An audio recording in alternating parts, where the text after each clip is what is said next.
Kau tengok selama ni. Oh ya? Kau pening ke apa? Saya tu macam bosan benar pula. Memang selama ni tu. Apalah.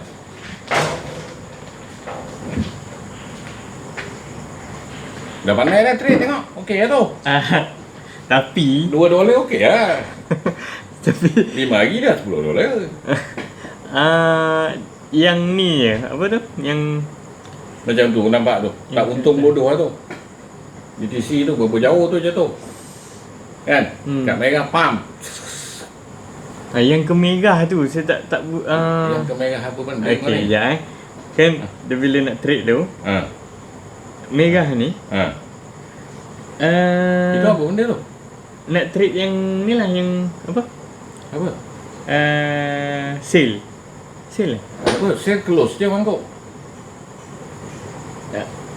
Kau nak sell kat mana? Nak short? Sekejap, saya lupa. Apa kalau yang hijau ni dia yang dia kena ke atas kan? Kalau yang merah ni dia kena ke bawah. Tak sama itu pasang kat loss. Oh pasal. Itu pasang kat loss. Apa kena-mengena kau ni? Ada orang tak pasang pun. Tak ada kena-mengena pun. Ada orang boleh yang jenis penakut pasang. Yang jenis berani tak payah pasang. Kenapa nak pasang? Oh. Untuk si bodoh pasanglah. Selamatkan diri. Kalau kau jenis tergamam. Oh, itu je. Maksudnya apa-apa pun kau selamat. Kalau orang yang jenis macam aku tak pasang pun. Orang-orang yang dah mahir tak perlu pasang pun. Sebab kau tahu ada salah. Kalau saya faham. Ada orang dia tak boleh nak buat macam tu. Dia tergamam. Dia terkejut. Apa sebab dia naik? Contoh macam tu lah. Tu pasang kat loss semua orang. Biarlah kan. Dia kalau macam contoh kan. Contohlah kita yang hijau ni kan. Lepas tu kita buy. Okey. Lepas tu kan dia cut loss dia Tu boleh ubah. Boleh ubah kan? Boleh ubah. Kalau itu contoh, dia punya cadangan. Itu MT5 punya cadangan. Kau boleh ubah. Tapi kalau contohlah dia bila kita dah pasang ni, lepas tu dia jatuh drop. Biar je lah. Biar. Maksudnya kau short untung lah. Kalau kau buy tak menangis. Sebab tu pasang cut loss pada tempat untung. Pasang cut loss pada tempat untung. Maksudnya mula-mula memang baru masuk tak perlu pasang lagi. Dah untung tu siap lah set. Ikut merah. Tolak ikut merah. Tolak ikut merah. Sebab kita tak nak keluar modal banyak maksudnya. Bukan tak nak keluar modal banyak. Maksudnya kita nak secure untung mangkuk. Faham tak? Okey, faham. Maksudnya contoh macam ni lah. Ni kan. Kau masuk kat sini tadi tinggalkan merah, betul? Okey. Sekarang ni cut loss kau mula kat sini. Betul? Okay. Lepas tu dia dah ke bawah. Kau cut loss pun kau tolak cut loss ni ke bawah, ke merah. Betul? Sekarang cut loss kau kat mana? Dekat merah tu lah. Kat sini. Okay. Kau tolak ke sini pula. Okey. Jadi ruang ni secure profit kau apa-apa jadi pun. Tiba-tiba candle pam sebatang naik atas sampai atas langit ni. Kau dah tetap untung dekat sini. Yang bahagian ni je part ni. Apa-apa jadi pun kau tetap untung. Faham tak? Ada orang yang dia tergamam. Contoh dia tak pasang cut loss. Candle ni tiba-tiba atas ni tak meraung dia. Dia dah tergamam. Untung tak ambil. Itu yang berlaku banyak orang.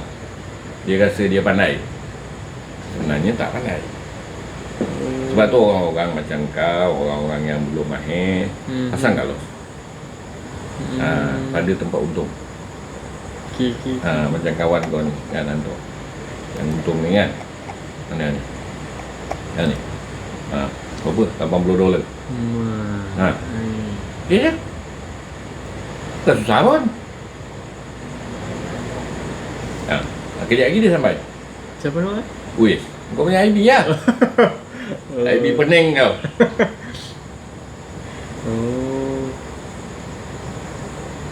Tu je sebenarnya tak susah. Kau ikut je merah, insya-Allah untung lah. InsyaAllah untung. Lepas tu saya perasan contoh kalau macam ni merah ni dia kat bawah. kau pun short. Macam Ni ni? contoh ni lah. Langgar merah kau pun short. Betul?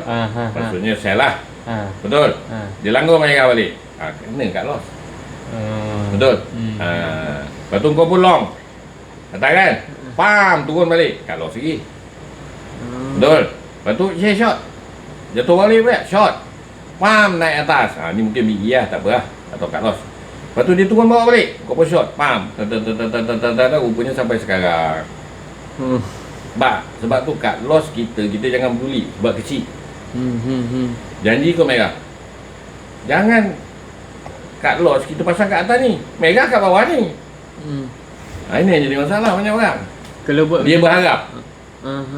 Tak apa ni, lepas ni nanti dia turun balik. Konon. Jangan berharap. Dalam bisnes jangan berharap. Itu je.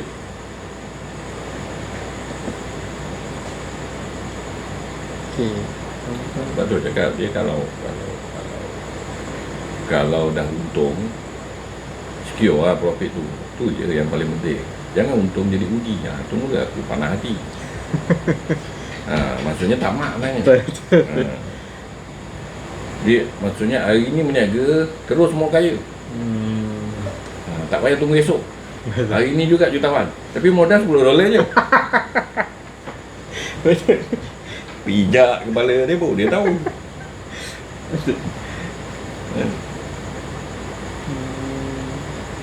Tak banyak orang pasal trade dia tak boleh sabar. Makan gaji boleh pula kau sabar 20-30 tahun gaji macam tu je. Betul tak? Betul. Trade tak boleh sabar. Esok nak kaya terus.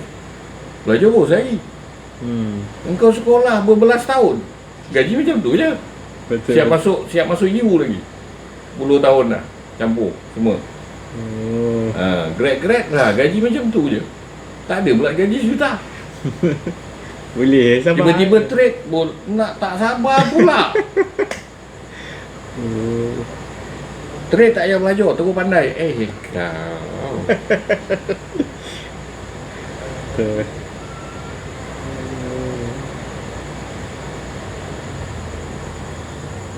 Trade ni benda emosi.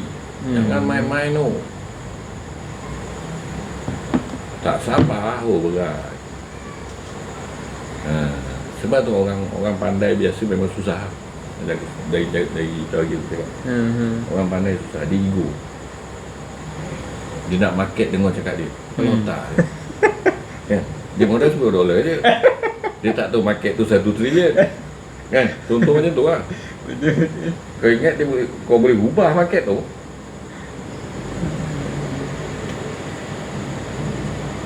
Bitcoin ada orang macam trader dia boleh kaya dengan Bitcoin ke? Ramai. Maksudnya macam yang saya buat ni lah. Ramai. Terlampau ramai. Trade Bitcoin ni tak Tak payah kisahlah Bitcoin ke, saham ke, gold ke, trade lah, kita trade. Ramai yang berjaya. Cuma masalah GBK, dalam GBK aku tak cerita orang lain lah, aku tak cerita grup luar ke siapa ke. Dah kaya, bye-bye. Faham? Perangai manusia lah. Dia duit bercakap je dia. Kita kalah. Sebab tu aku tak heran pun kalau kau jutawan nanti, lepas tu kau bye-bye, aku tak heran pun. Nama dia manusia. Sebab aku tak jumpa lagi lah yang jutawan dalam GBK, dia ingat cikgu dia. Aku tak jumpa. Ramai ke yang dah kaya dalam GBK? Semua duit bercakap. Tu biasa sah. Dah Powin.